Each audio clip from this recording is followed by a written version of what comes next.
Eu convido você a abrir diante de tudo que nós ouvimos como louvor a Deus. Eu espero que você tenha prestado atenção em cada letra. Quando o coro proclamou, através da música, verdades eternas. Verdades que estão eternizadas pelo Evangelho do Senhor Jesus Cristo. O coro cantou dizendo: todos hão de confessar, Jesus é o Senhor. Todos hão de se curvar, de joelhos vão clamar, Jesus é o Senhor, para a glória de Deus. E nos fez pensar sobre os milagres.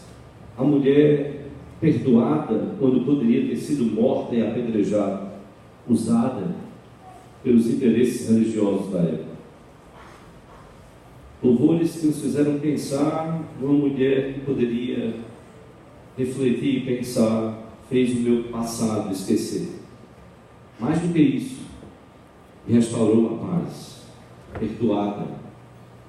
Perdoada, me amou, quando tantos homens apenas queriam usar.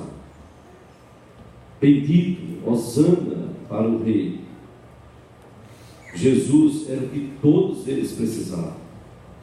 A mesma multidão que clamou bendito era a multidão que clamava crucifica. Agora sei quem ele é. Então, muito pessoal parar e pensar: por mim, foi por mim. Individualizar essa mensagem. Podemos dizer: vamos todos celebrar, Cristo vivo está. Ajoelhai, dando graças ao Mestre. Ele, sim, Ele tem a eternidade em suas mãos. E talvez, quem sabe, tão desafiador, e quando não entender o seu plano de amor, na presença de meu Rei, ajoelhar.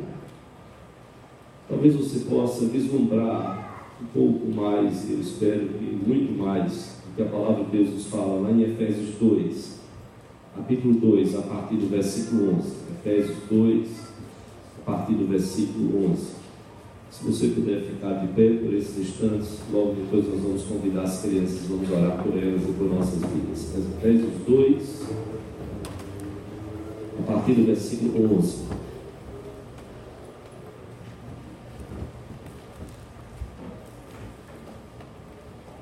Nos diz o apóstolo Paulo: portanto,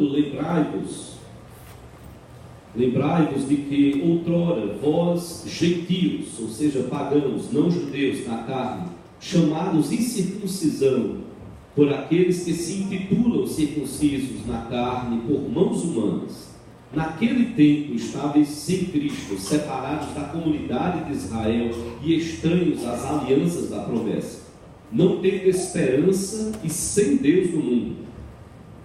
Mas, perceba o contraste, mas agora em Cristo Jesus, vós que antes estáveis longe, fostes aproximados pelo sangue de Cristo, porque Ele é a nossa paz, o qual de ambos fez um, e tendo derribado a parede de separação, da separação que estava no meio, a inimizade, aboliu na sua carne a lei dos mandamentos na forma de ordenanças, para que dos dois criasse em si mesmo um novo homem, fazendo a paz, e reconciliasse ambos em um só corpo com Deus, por intermédio da cruz, destruindo por ela a inimizade.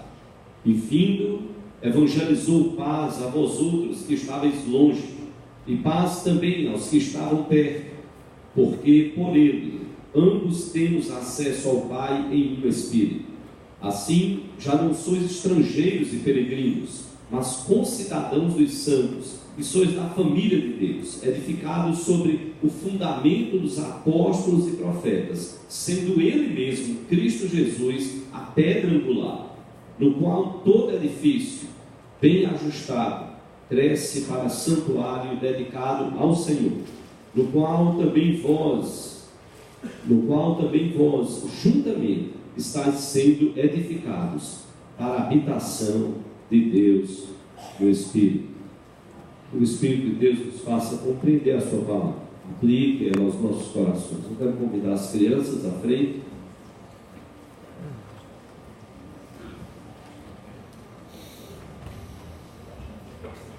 Vamos orar por elas, por nossas vidas.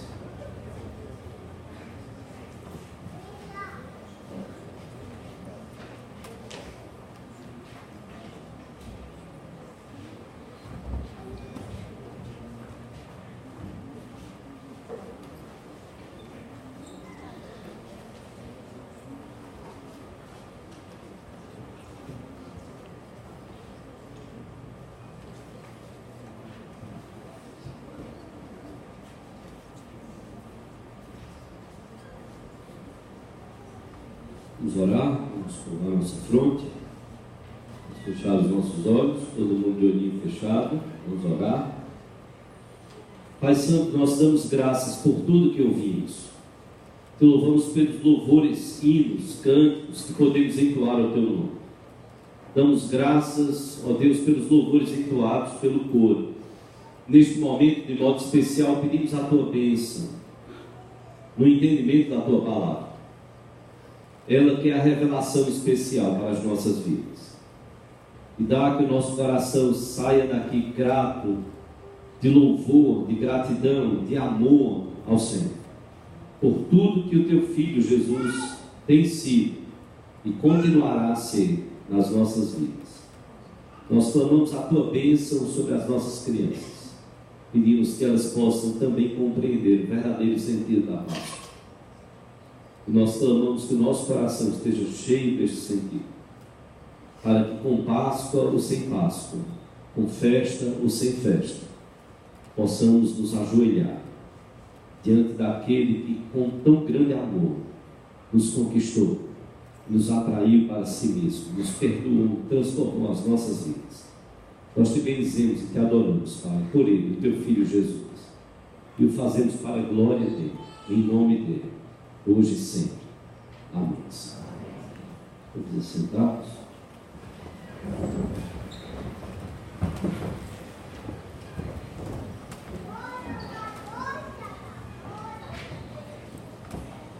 Talvez não precisemos falar de tanto sentido do comércio para a Páscoa.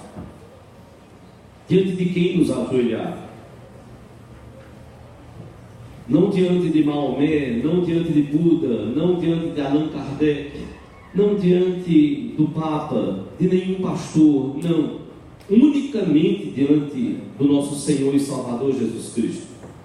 Paulo escreve da prisão de Roma, como temos repetido muitas vezes nos domingos, só para refrescar a memória, mais ou menos entre o ano 61 e 63 depois de Cristo, escreve ele de uma prisão. Ele que escreve a essa igreja que ele iniciou lá em Éfeso, quando foi pregar o Evangelho na sinagoga, e os judeus depois não mais o queriam ouvir, e estavam então como que atrapalhando a pregação do Evangelho, e Paulo se retira da sinagoga depois de ter pregado para os judeus, e então vai para a escola de Tirano, e passa então pelo menos ali 2 anos, como está lá relatado em Atos 19, é a sua terceira viagem missionária, e o Evangelho vai prosperar e crescer naquela cidade de Éfeso. De tal forma, diz a Bíblia, que todos os habitantes da Ásia pudessem escutar a mensagem do Evangelho. Como o nosso povo precisa da mensagem do Evangelho. E eu gosto muito de cantar, muitos louvores, entendo a beleza do teatro e de tantas outras formas artísticas. Nós precisamos da palavra pregada, compreendida, porque parece que ano após ano, e o grande risco para os nossos filhos e para nós mesmos adultos, é que não entendendo a mensagem do Evangelho, nós possamos viver de shows, apresentações e o que quer que seja. E vamos pouco a pouco perdendo o sentido do Evangelho. E mais ainda, do ser igreja. Quem somos nós? Todos os habitantes da Ásia, diz a palavra de Deus, tiveram a oportunidade de ouvir a mensagem do Evangelho. Paulo escreve a essa igreja. Como já foi dito no capítulo 1, se você ler Efésios, Paulo fala sobre o plano de salvação, o plano na eternidade que Deus então elaborou. a partir do versículo 3 até o versículo 14, de 15 a 23, Paulo ora para que a igreja tenha percepção espiritual. E muitas vezes isso tem nos faltado como igreja. Vivemos às vezes uma graça barata, um evangelho barato, como dizia Dietrich Bonhoeffer, pastor da Alemanha, alemão, para você não entender que é um cachorro, pastor alemão da Alemanha, um homem que foi perseguido pelo nazismo, e falava de uma graça barata, que os alemães não vivessem essa graça barata. Parece que nós corremos esse risco. No capítulo 2, versículos de 1 a 10, o pastor Luiz pregou no domingo passado e nos mostrou a situação moral e espiritual das nossas vidas. 2 de 1 a 10. E esse final de texto, no versículo 10, Paulo vai terminar dizendo, diante da obra maravilhosa de Jesus, da graça dele, a Bíblia vai dizer, pois somos feitura dele, feitura de Deus. É enfático aí. Na verdade, até no grego, primeiro não vem, pois somos feitura. Não. Primeiro no grego vem, dele somos feitura. Ou seja, para que a ênfase na construção da frase seja de Deus. Está em Deus todo o poder. Somos feitura dele. E feitura aí é muito belo, porque você vai entender. Eu vou falar grego e você, escutando aí, você vai entender no português. Nós somos poema. Nós somos poema. Nós somos um poema de Deus. A palavra no grego é a palavra que nós temos, então, no português, que dá origem aí ao termo poema. Nós somos uma obra de arte de Deus. A igreja é uma obra de arte de Deus. É a obra maravilhosa de Deus. É uma nova criação, já que aquela primeira foi arruinada pelo pecado, Adão e Eva. Então Paulo vem aqui lembrar a igreja de Éfeso, como é uma lembrança para mim e você hoje, que vivemos neste mundo perdido, que dá as costas a Deus, a sua palavra. No versículo 11, Paulo vai dizer, então, lembrai-vos. Portanto, ou seja, diante de sermos uma nova criação de Deus, diz Paulo, lembrai-vos, lembrem-se, não se esqueçam, lembrai-vos de que outrora vós, gentios na carne. E Paulo vai nos fazer lembrar de algumas coisas para a igreja de Éfeso que é importante para nós hoje, para que essa igreja, não esquecendo o seu passado, ela possa ter o seu coração cheio de gratidão, de louvor a Deus, como fizemos aqui. Adoramos ao Senhor e precisamos adorá-lo sempre mais e mais, com o melhor das nossas vidas. Paulo quer que a igreja esteja cheia de amor e gratidão pelo Deus que fez tudo por nós. Tudo por nós. Eu quero hoje rapidamente pensar algumas coisas com você. Eu gostaria que você saísse daqui com uma verdade. Jesus é tudo em nós. Jesus é tudo em nós. Se você crê, se você pode repetir isso, vamos dizer juntos? Jesus é tudo em nós. Parece que não é muito não. Vamos dizer de novo, forte. Jesus é tudo em nós. É impressionante como Paulo trabalha a pessoa de Cristo e nos revela, nos apresenta Cristo. É o Espírito Santo que está inspirando Paulo a escrever sobre Jesus. Por isso que eu disse no começo, diante de quem nos ajoelhar. Não é diante de ninguém, de nenhum anjo, de nada. É diante unicamente do Senhor e Salvador Jesus Cristo, exatamente por isso, porque Ele, Jesus, é tudo em nós. E eu gostaria de passar para você o que Paulo diz. Veja nos versículos 11 e 12. Paulo nos mostra que Jesus é tudo em nós. E aí, então, para mostrar isso à igreja de Éfeso, ele mostra quem somos nós sem Jesus. Nós sem Jesus. Veja como Paulo diz: portanto, lembrai-vos de que outrora vós, gentios na carne, chamados incircuncisão por aqueles que se titulam circuncisos na carne, por mãos humanas, naquele tempo estáveis sem Cristo, separados da comunidade de Israel e estranhos às alianças da promessa, não tendo esperança e sem Deus no mundo. Quantos termos que Paulo vai usando? Paulo diz: olha, primeiro, eu quero lembrar vocês, Efésios, nunca esqueçam isso. Vocês são igreja hoje, mas olhem para o passado de vocês. Vocês eram gentios, eram pagãos na carne. carne, ou seja, de natureza, já nasceram no meio pagão. Vocês eram chamados pelos judeus de incircuncisão, porque vocês não foram circuncidados. Vocês não estavam vivendo debaixo da promessa de Deus, do pacto de Deus. Vocês estavam, diz Paulo, sem Cristo, sem Messias, sem Salvador. Vocês viviam debaixo de um panteão de deuses.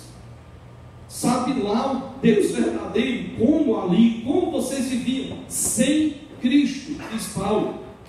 Vocês estavam separados da comunidade de Israel, do povo que Deus havia escolhido para manifestar a glória dele no mundo, e que não cumpriu devidamente a sua missão.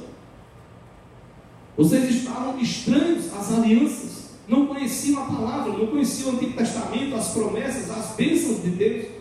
Estavam vivendo a parte disso, de toda a palavra de Deus, estranhos às alianças da promessa.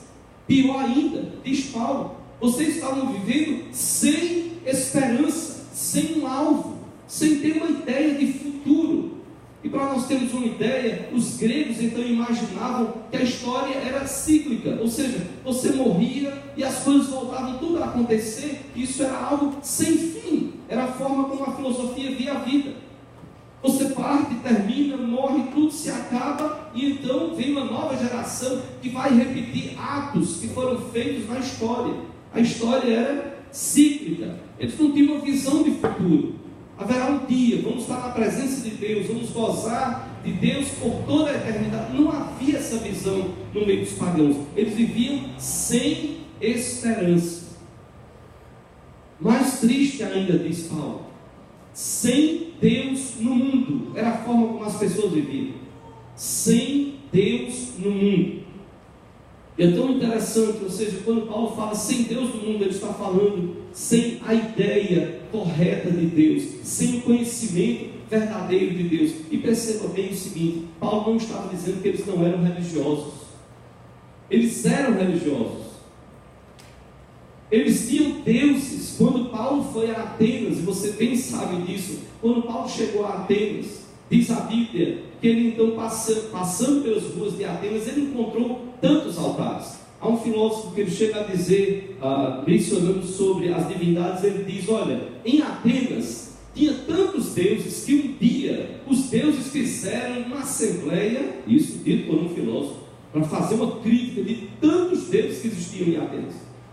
Que eles fizeram os deuses um dia, uma assembleia, uma reunião para discutir, e a questão que foi colocada perante os deuses ali, pelos próprios deuses, foi: o homem existe?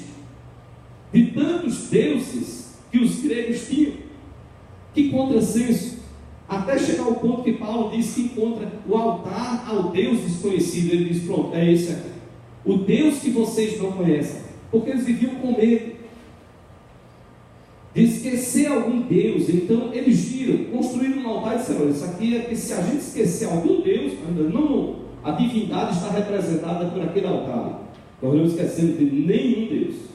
Não podiam, porque tinham medo de serem punidos. Eram religiosos, sim, mas viviam sem o Deus verdadeiro no coração, sem conhecimento do verdadeiro Deus. E é isso que Paulo vem nos lembrar. Quem somos nós sem Jesus? Quem somos nós? Você talvez já tenha visto um adesivo que usaram tempos e tempos atrás, quando colocavam no carro dizendo assim: Deus sem você continua sendo Deus, você sem Deus não é nada. Deus sem você continua sendo Deus, mas você sem Deus não é nada. Talvez você tenha visto uma historinha que contava de um jumentinho que estava muito feliz. Ele foi até a cidade, ele foi ovacionado, foi festa, foi alegria. O jumentinho entrou e foi uma alegria enorme, e ele voltou para casa tão feliz. E diz a historinha, naturalmente com intenção, e o jumentinho volta para casa e diz: mãe, hoje foi uma festa, olha, você não imagina como me receber. Foi uma alegria tão grande lá na cidade. Quando eu entrei na cidade, festa, festa, todo mundo gritando, me saudando, e eu fui passando tudo e tal. E então no outro dia ele foi de novo à cidade, ele foi apedrejado. Jogaram pedras, chutaram, chamaram tanta coisa, queriam montar nele, uma confusão. Ele teve que fugir. Diz a historinha que ele chegou arrasado em casa. Ele disse: mãe, você não imagina, a mesma cidade, as mesmas pessoas jogaram pedra em mim, tudo tal, e ele começou a relatar todo o sofrimento pelo qual ele passou. Então a mãe jumentinha muito sábia, ela parou e disse: filho, no primeiro dia que você foi ovacionado, quem estava com você? Então ele disse: olha, colocaram um homem sobre mim, e eu só ouvia dizendo: é Jesus, hosana ao Filho de Deus, ao Filho de Davi. Aí a mãe disse: aí está, filha, a diferença. E o jumentinho parou e disse: que diferença, mãe? Ela disse: você foi apaixonado, não foi você, foi Jesus.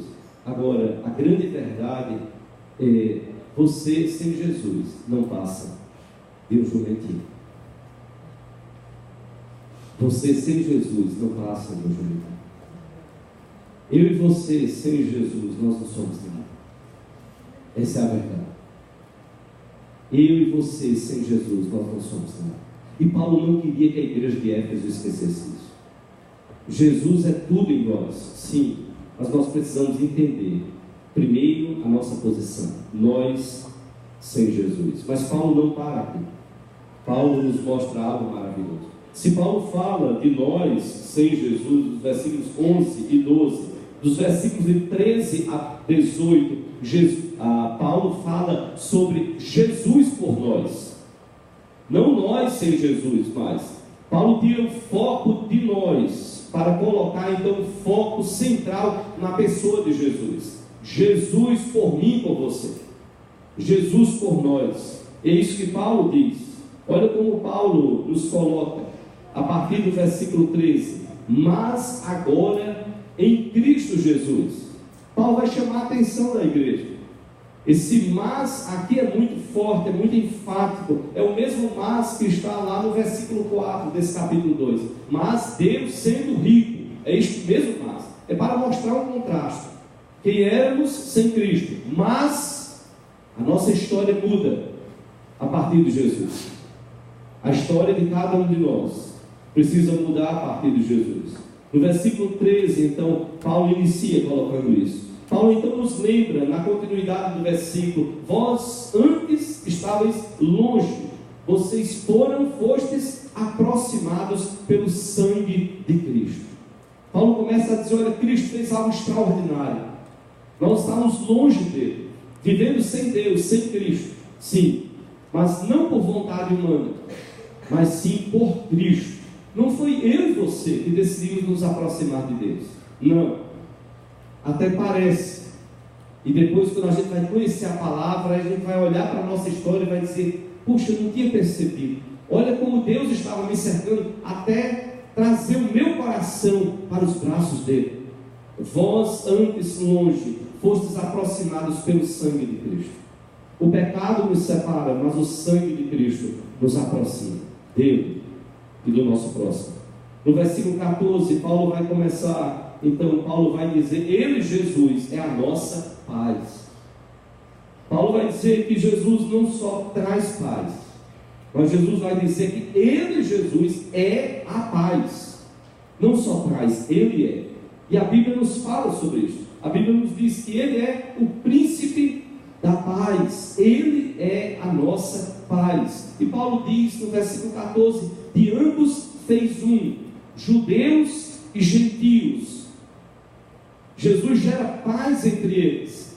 Jesus gera harmonia entre dois grupos odiosos que se odiavam tremendamente. Ou seja, a paz de Cristo que Ele traz ao meu e ao seu coração, que reata a nossa comunhão com Deus, nos impulsiona também em relação ao nosso irmão, ao nosso próximo. Paulo diz então que na igreja, judeus e gentios, é pela igreja que judeus e gentios podem estar juntos e celebrar juntos, independentemente de raça, cor, posição social, credo. Judeus e gentios tinham compreensões diferentes, mas em Cristo esses dois grupos são unidos. E Paulo diz no versículo 14 que Jesus derrubou a parede da separação que havia entre eles, ou seja, a inimizade. E é impressionante, irmãos, porque esta parede, tanto é literal como era espiritual. literalmente no meio do povo de Israel, no templo de Israel. Diz a história que em 1871 um arqueólogo francês, ele descobriu uma inscrição que proibia, sob pena de morte, a passagem dos gentios, do pátio dos gentios, para então os átrios do templo, onde ficavam os judeus. Havia um muro de separação, e havia uma inscrição bem clara dizendo que qualquer gentio que tentasse ultrapassar aquele muro e passar para o lado dos judeus, ele poderia ser punido com morte. Era como se o pátio ali externo fosse para aqueles que não fossem, entendam, judeus. Ali ficavam os pagãos, os gentios. E dentro, em algumas áreas, alguns átrios do templo, ficavam então os judeus. Os gentios não podiam entrar. Lá no pátio foi onde estava toda venda de comércio, todo o comércio lá fora. As pessoas pensam que é só uma questão de você trocar um dinheiro, entregar um produto aqui dentro do templo. Não era isso. O problema de Jesus é que a única área que os gentios tinham para adorar a Deus estava tomada por animais, por cambistas, estavam atropelando toda a adoração. Como um gentio ia conseguir adorar no meio de uma feira? Era a área dos gentios ocupada dessa forma. Os judeus não. Os átrios do templo que os judeus podiam entrar estavam tranquilos. Toda bagunça estava na área dos gentios, e Jesus se revoltou contra isso. Havia uma proibição. Muitos gentios odiavam os judeus. Porque nós não podemos adorar juntamente com os judeus?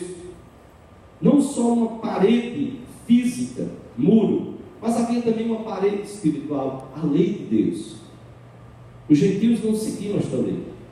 E a Bíblia então diz, no versículo 15, que Jesus aboliu a lei dos mandamentos, que é tornado aqui, como diz a palavra, no versículo 15, aboliu na sua carne a lei dos mandamentos na forma de ordenanças. Tantos rituais, tantas leis que os judeus seguiam, e que mesmo na igreja apostólica, em Atos dos Apóstolos, os judeus começaram a exigir, por exemplo, a circuncisão. Que os judeus, em rápidas palavras, depois você pode pesquisar, mas era como se fosse a cirurgia de fimose, tirar aquele excesso de carne do pênis, do prepúcio, do pênis masculino, do órgão genital masculino. E os judeus estavam exigindo que isso fosse feito com os gentios, até que a igreja se reunisse e compreendesse que isto não podia ser exigido dos gentios. Se voluntariamente alguém queria fazer, mas a grande circuncisão não era da carne, mas do coração. Era o coração que precisava ser tratado. A circuncisão foi um sinal que depois passou a ser então usado o batismo e não mais a circuncisão, a ceia e não mais o cordeiro com os pães asmos. Tudo foi sendo substituído, porque tudo apontava para Cristo, e Cristo veio. Jesus disse, ele aboliu na carne, foi na vida dele, ele cumpriu todas as coisas, ele cumpriu toda a lei, para nos libertar do peso, de tudo aquilo que a lei trazia, e que poderia ser usado contra nós. Ele cumpriu toda a lei, todo o cerimonialismo, tudo que apontava para ele, não precisava agora ser mais repetido. Os judeus então odiavam os gentios por não cumprirem a lei. Os judeus criaram, para você ter uma ideia, 613 preceitos a mais do que tudo que a lei já determinava.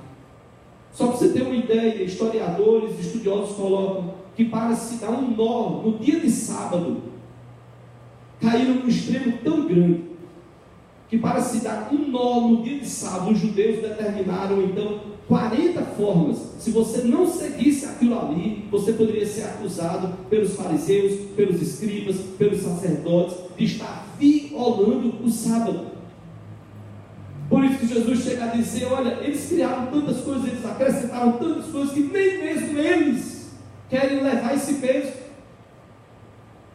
E os gentios cada vez mais odiavam os judeus, e não queriam saber então da palavra de Deus. Culpa em parte do coração dos judeus pecaminosos. E eu e você, nós não estamos livres disso, de criarmos tantas e tantas regras que a palavra de Deus não está criando, não está exigindo de nós. E nós vamos então mergulhando nesse cerimonialismo e nessa religiosidade. A inimizade era tal, para você ter uma ideia, e Jesus então vem para quebrar essa barreira de inimizade. Vem trabalhar no nosso coração, para que a gente não fique separado dos outros, judeus e gentios. Não, é por meio da igreja, da cruz de Cristo, e na igreja esta amizade é forjada, trabalhada no melhor sentido da palavra. A inimizade, irmãos, é tão grande que os judeus extremamente ortodoxos, eles oravam a Deus agradecendo, presta atenção, por não terem nascido mulher, cão, cachorro, gentio. Há historiadores que registram isso, que judeus ortodoxos, imagina um gentio ouvir um negócio desse: Deus, eu te adoro porque eu não nasci nem mulher, nem cão, nem cachorro e nem gentio, eu nasci no meio do povo de Israel. Que terror, que inimizade. Mas a Bíblia diz que Jesus veio, no versículo 15, para que dos dois, judeus e gentios, criasse em si mesmo, nele mesmo Jesus, um novo homem, fazendo a paz. Deus olha para essa nova criação de Jesus, que é a igreja. E diz mais a palavra, Paulo diz mais: e ele, Jesus, se reconciliasse ambos, judeus e gentios, em um só corpo, que é a igreja. E reconciliasse não só entre eles, judeus e gentios, mas reconciliasse ambos por meio da igreja com Deus. É por meio de Jesus, através da cruz, diz o versículo 16, destruindo a inimizade, não só a inimizade entre judeus e gentios, mas a inimizade do nosso coração pecaminoso com Deus santo, puro e maravilhoso. E é o que a Bíblia diz: o nosso pecado nos afasta de Deus, mas é Jesus que vem para morrer na cruz, para ser Ele o meio pelo qual eu e você, nós somos reaproximados, reconciliados com Deus e reconciliados entre ambos, judeus e gentios, por meio de Jesus, sendo reconciliados. Éramos filhos da ira, diz o capítulo 2, versículo 3, perceba bem, a Bíblia que está dizendo. Nós éramos filhos da ira, nosso pecado nos separava de Deus. E Jesus veio então para que pudéssemos ser transportados por meio do sacrifício dele para o reino do Filho do seu amor. Que obra maravilhosa de Jesus. Versículo 17 nos diz que ele, Jesus, ainda mostrando esse Jesus por nós, ele evangelizou, ele pregou, ele proclamou paz aos que estavam longe, os gentios, e aos que estavam perto, os judeus. E diz então o versículo 18: porque por ele, por meio de Jesus, por meio do sangue de Jesus, do sacrifício de Jesus, mas não só pelo sangue, por ele, ou seja, na relação com ele, é na relação com ele que nós somos reconciliados com Deus. Não é só o sacrifício do sangue. A cada dia eu e você, nós nos aproximamos e temos acesso direto ao Pai unicamente por causa do sacrifício de Jesus. Por ele, é na relação com ele. Por isso que nós oramos em nome de Jesus, porque é por ele. Foi ele quem disse: eu sou o caminho, a verdade e a vida, ninguém vem ao Pai senão por mim. É na relação com ele. E quando Paulo fala isso, ele está, em outras palavras, dizendo: olha, não é pela filosofia, não é pelo conhecimento que os gregos tanto procuravam. Não, pela filosofia vocês vão se perder, vocês não vão compreender a mensagem do Evangelho, porque ela é loucura. Ela é loucura para os que se perdem. Como Deus, no Filho, vai morrer na cruz por pecadores, isso é loucura, isso não existe. Isso para os homens, para o ser humano e para a sabedoria humana, isso não existe, não entra, não é lógico. Não é pela filosofia humana, não é pela força, pela pax romana dos romanos, não é pela força do islamismo, não, de Maomé, não, ou de qualquer que seja o grupo, não é pela religiosidade, pelos ritualismos dos judeus. Chega a tal ponto de Deus dizer lá em Isaías Quem vos requereu? Quem pediu que vocês sequer pisassem os meus átrios, o meu templo? Deus disse: eu não estou interessado nesse ritualismo vazio, que não me adora, que está muito mais preocupado com as regrinhas do que com a essência, muito mais preocupado com quem acertou, quem errou, do que com quem você está de fato se relacionando. Então Paulo vai dizer: porque por Ele, por Jesus, ambos, judeus e gentios, temos acesso ao Pai em um Espírito. Aqui está a Trindade: Deus Filho, Deus Pai, Deus Filho e Deus Espírito Santo. Por Ele, por Jesus, nós temos acesso ao Pai, e isso através do mesmo Espírito Santo que habita todo aquele que foi eleito, que entregou sua vida ao Senhor Jesus, que crê no Senhor Jesus Cristo como obra da graça do Senhor nas nossas vidas. Nenhum mérito em mim ou você. Judeus e gentios adorando juntos. Jesus é tudo em nós. Nós sem Jesus, Paulo nos apresenta. Mas Paulo nos apresenta Jesus por nós. E por fim, eu quero terminar afirmando: Jesus nos apresenta nós, a igreja, em Jesus. Perceba bem os versículos 11 e 12, nós sem Jesus. Os versículos de 13 a 18, Jesus por nós. Tudo que Ele fez por mim e por você. Mas os versículos 19 até o versículo 22, Jesus vai dizer, então, Paulo vai nos dizer: quem somos nós em Jesus? Quem somos nós? Versículo 19, Paulo vai dizer: então vocês agora, gentios, eu queria perguntar, tem algum judeu aqui no nosso meio? Pode levantar a sua mão.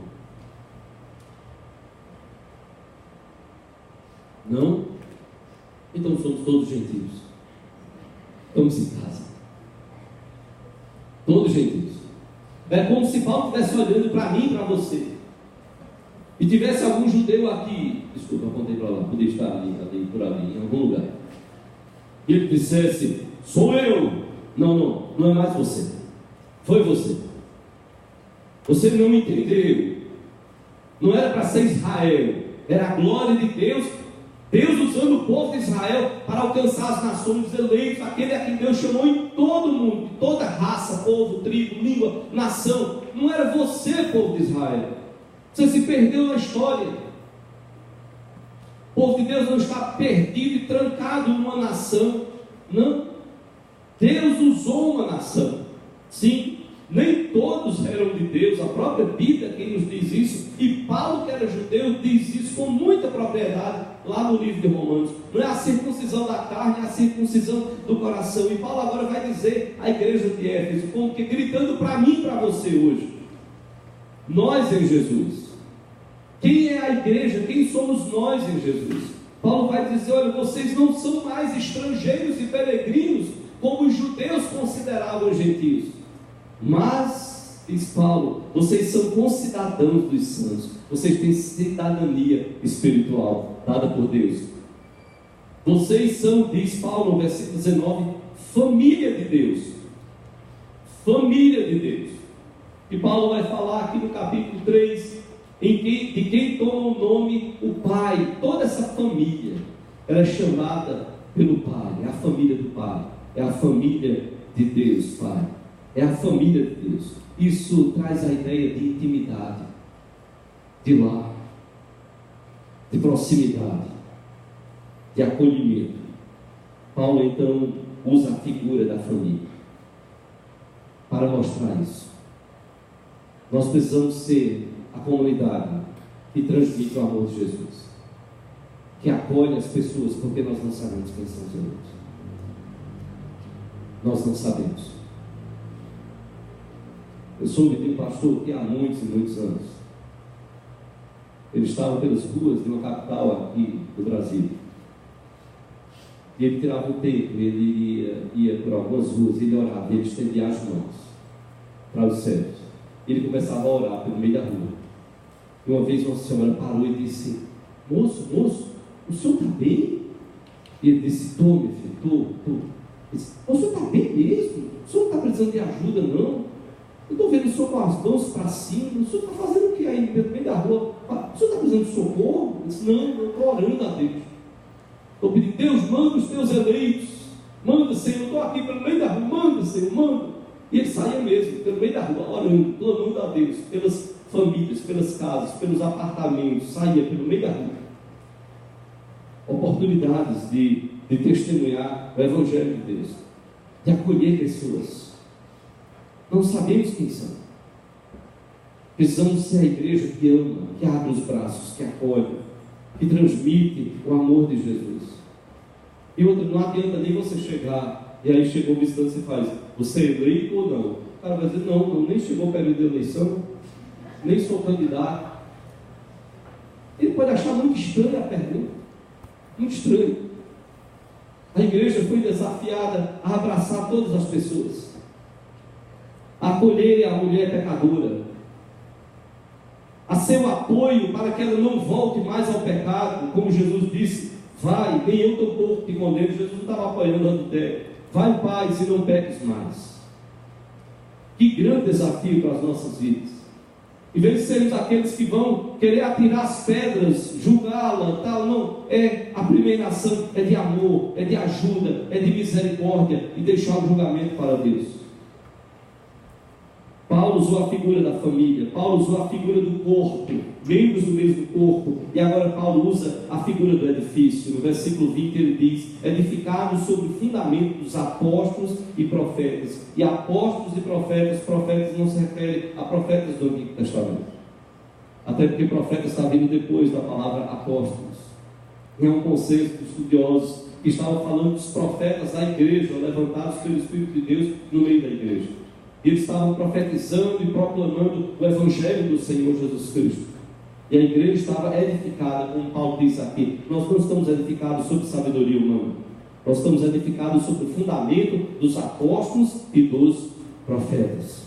E Paulo diz mais, de quem Cristo Jesus é a pedra angular, é a pedra principal de um edifício chamado igreja. É o que ele nos diz no versículo 20. Edificado sobre o fundamento dos apóstolos e profetas, sendo ele mesmo, Cristo Jesus, a pedra angular.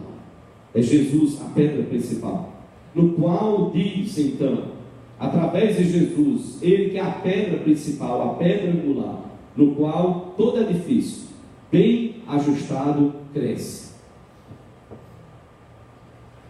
A obra de Deus, ela vai até o último dia. A igreja é uma obra em andamento. Não terminou. Talvez devêssemos colocar uma placa lá fora. Estamos em obra. E bater os fiscais da prefeitura aí. Que obra é essa? O que é que estão fazendo? Tem licença? Temos, sim. De quem? Da maior autoridade. De quem? Do prefeito? Não, muito maior do que ele. Governador? Não, muito maior.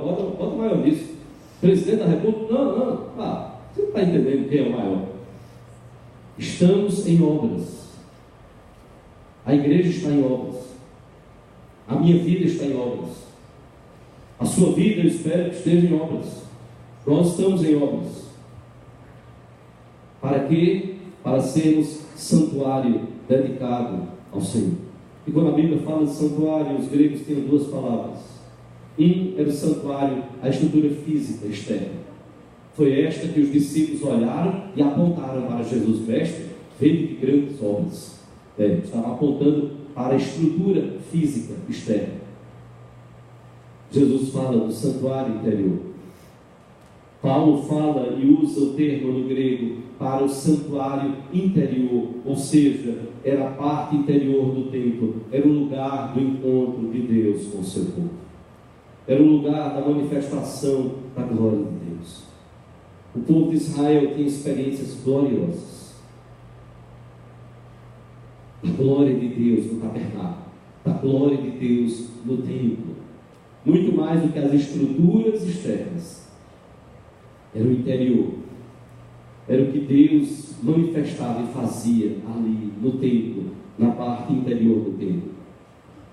Mas havia algo que só o sumo sacerdote podia contemplar. Só ele podia passar pelo véu e sozinho adentrar no Santo dos Santos.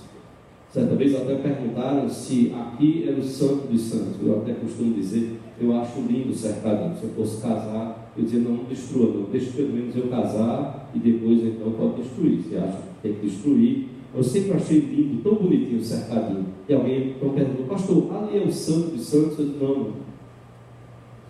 Senão nem eu estaria. Não sou sumo sacerdote.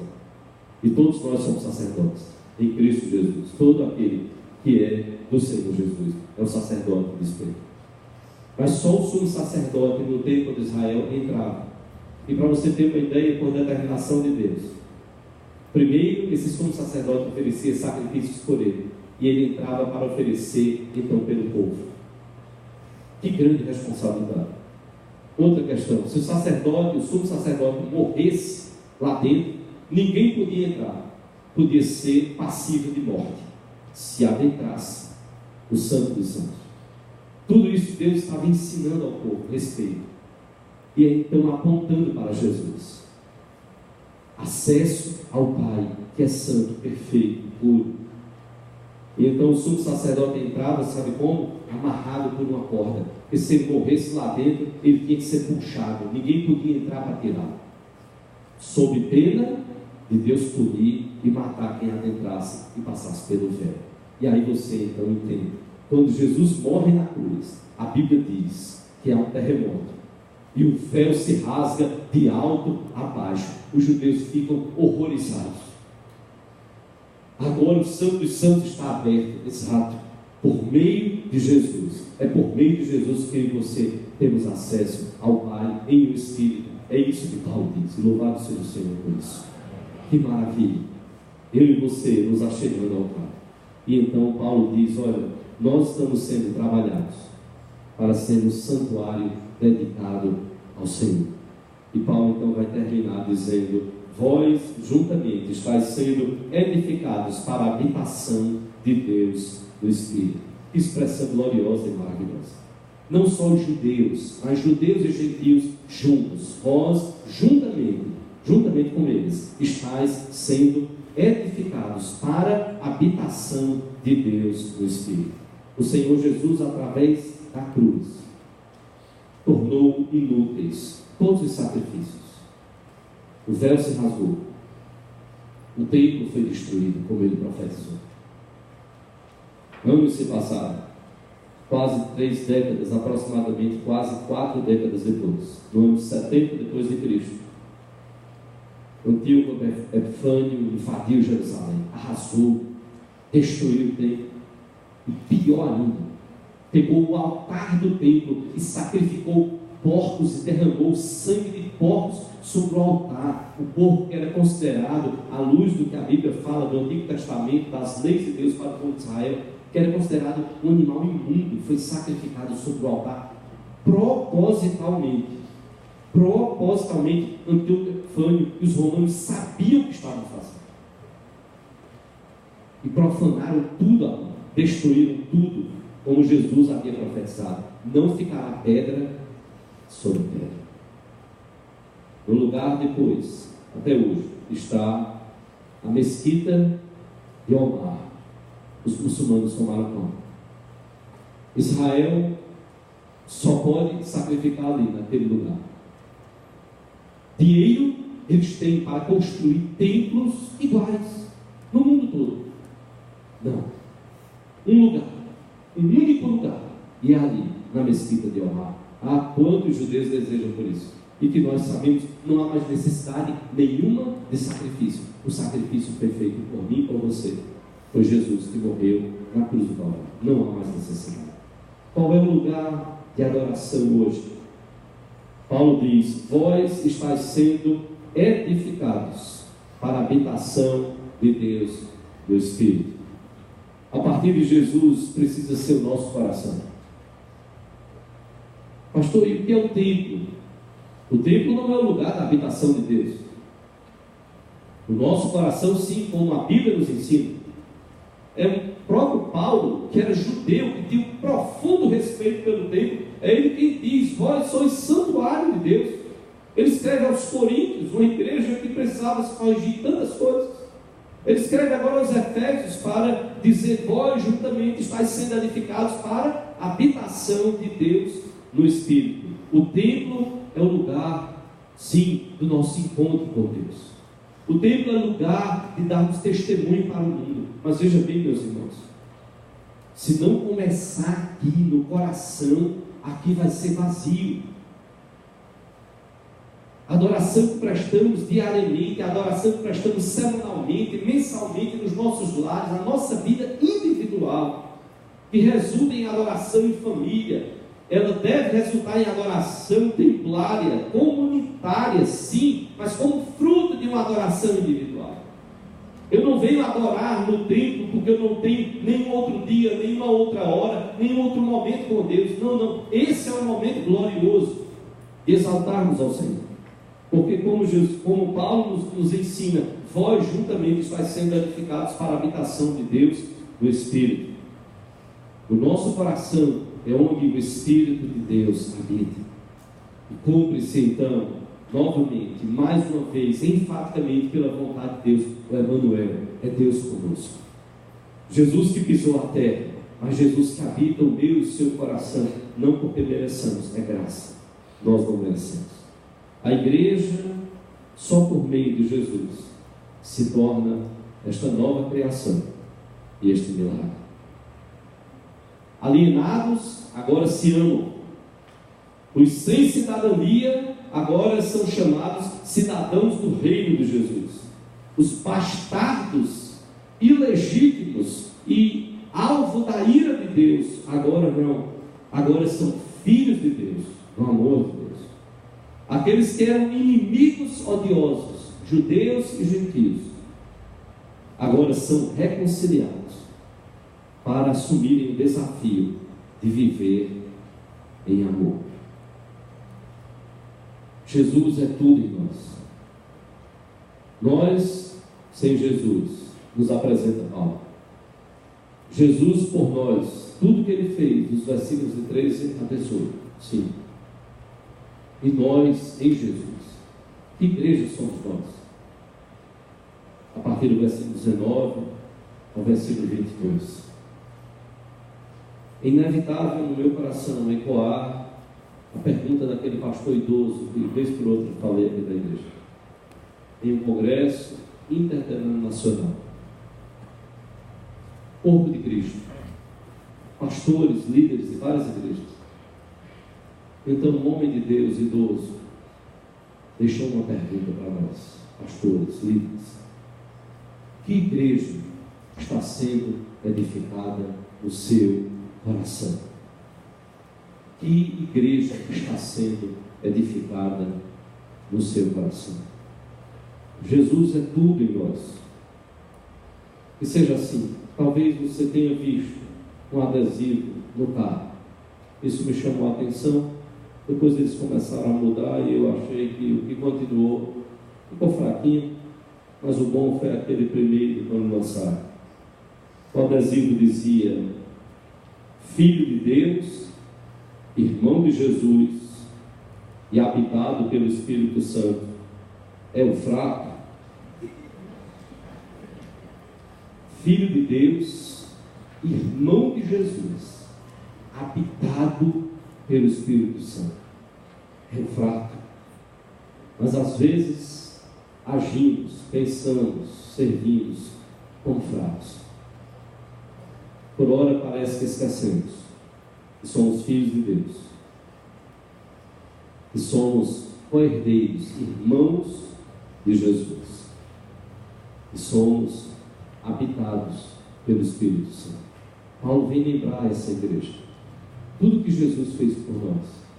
Para, em outras palavras, dizer à igreja dos Efésios: eu sei dos problemas de vocês, das dúvidas que vocês enfrentam, dos pecados. Paulo fazendo: eu conheço muita coisa de vocês, mas eu quero lembrar a vocês a obra que Jesus fez.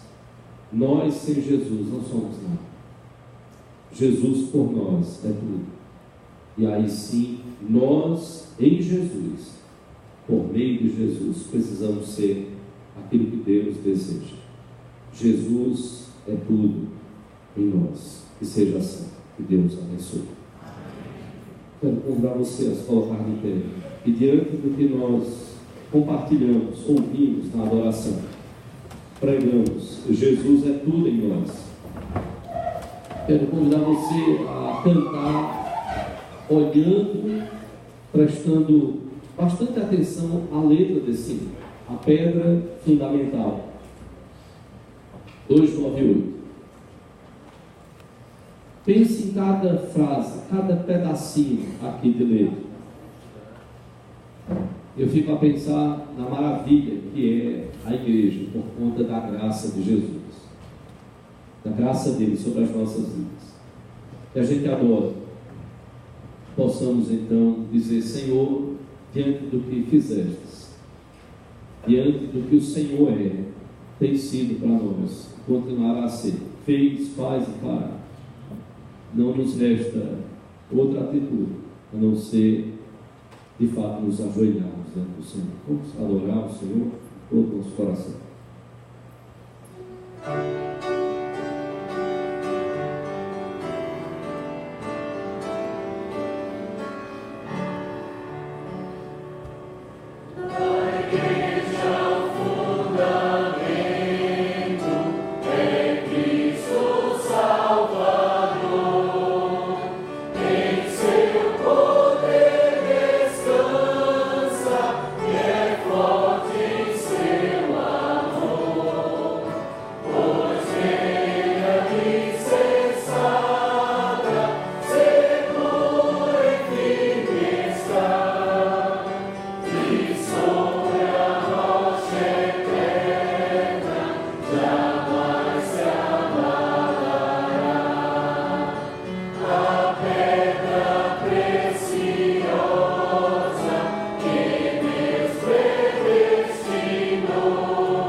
Amém. Que Jesus seja tudo, tudo em todos.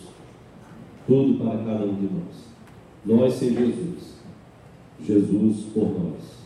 E aí sim, nós em Jesus. Pai Santo, nós te adoramos e bendizemos por teu Filho Jesus.